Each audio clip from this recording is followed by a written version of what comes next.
Victims, advocates, and prosecutors across Alabama are celebrating a Supreme Court ruling, increasing the bail amount that a judge can set in a murder case to $1.5 million maximum.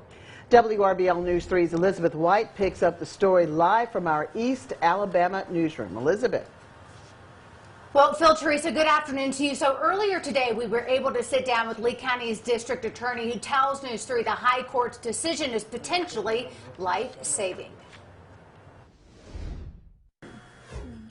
As a prosecutor for 17 years, Lee County's district attorney Jessica Venturi advocates for victims and their families while protecting the public. She's one of several DAs across the state who urged higher bonds for murder defendants, a measure enacted by the Alabama Supreme Court. I can think of a handful of cases where somebody has been on bond for murder and then committed another murder, or maybe it's not a murder, but it's another violent offense.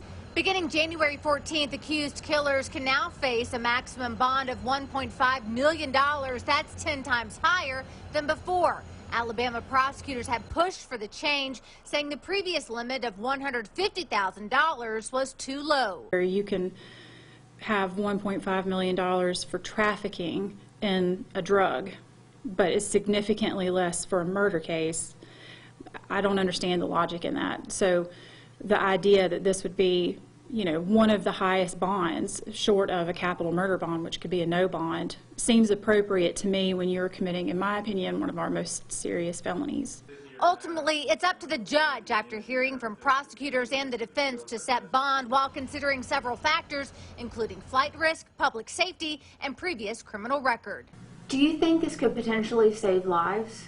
Absolutely. I think if you take violent offenders off the street and you keep them away from the general public, I think your chances of saving lives always goes up. So prosecutors have long maintained a defendant's ability to make a bond should not be tied to how much money they have access to, but rather their level of threat to the community. And Venturi says this is a positive step in the right direction. Phil, Teresa, back to you. All right. Thanks so much, Elizabeth. President